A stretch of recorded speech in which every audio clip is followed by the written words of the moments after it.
చింతామణి గృహాంతస్థ పంచబ్రహ్మాసన స్థిత అమ్మవారు ప్రపంచం మీద కాదు హృదయం అనే ఆసనం మీద కూర్చుందని చెప్పే నామం. శ్రీమన్నగరం మధ్యలో అమ్మవారి నివాసం. అనేక ఆవరణాలు దాటాక చేరేది చింతామణి గృహం. ఆ గృహంలోని ప్రతి ఇటుక ఒక చింతామణి. ఈ గృహానికి 4 ద్వారాలు: పూర్వ, పశ్చిమ, ఉత్తర, దక్షిణ, పైన ఊర్ధ్వ ద్వారం. ఇవన్నీ ద్వారాలు మాత్రమే కాదు, ఆమ్నాయ మంత్రాలు. అంటే ఇన్ని మంత్రాలకు మూలమైన మహామంత్ర స్వరూపిణి అయిన అమ్మవారు ఈ గృహం లోపల పంచబ్రహ్మాసనం మీద కూర్చొని ఉంది. ఆ సింహాసనానికి బ్రహ్మ, విష్ణు, రుద్ర, ఈశ్వరులు 4 కోళ్లు, సదాశివుడు పరిచిన బల్ల. వీరి ద్వారా జరిగేవి సృష్టి, స్థితి, సంహారం, తిరోధానం, అనుగ్రహం. ఈ 5 కృత్యాల వల్లే పంచ తన్మాత్రలు, పంచభూతాలు, వాటిని అనుభవించడానికి పంచ జ్ఞానేంద్రియాలు, కర్మేంద్రియాలు, వీటన్నిటినీ నడిపించేవి పంచ ప్రాణాలు.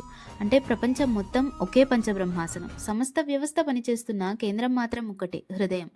అంటే హృదయం అనే పంచబ్రహ్మాసనం మీద అమ్మవారు కూర్చుని ప్రపంచంగా కనిపించే మన శరీరాన్ని పాలిస్తుంది. శ్రీమాత్రే నమః.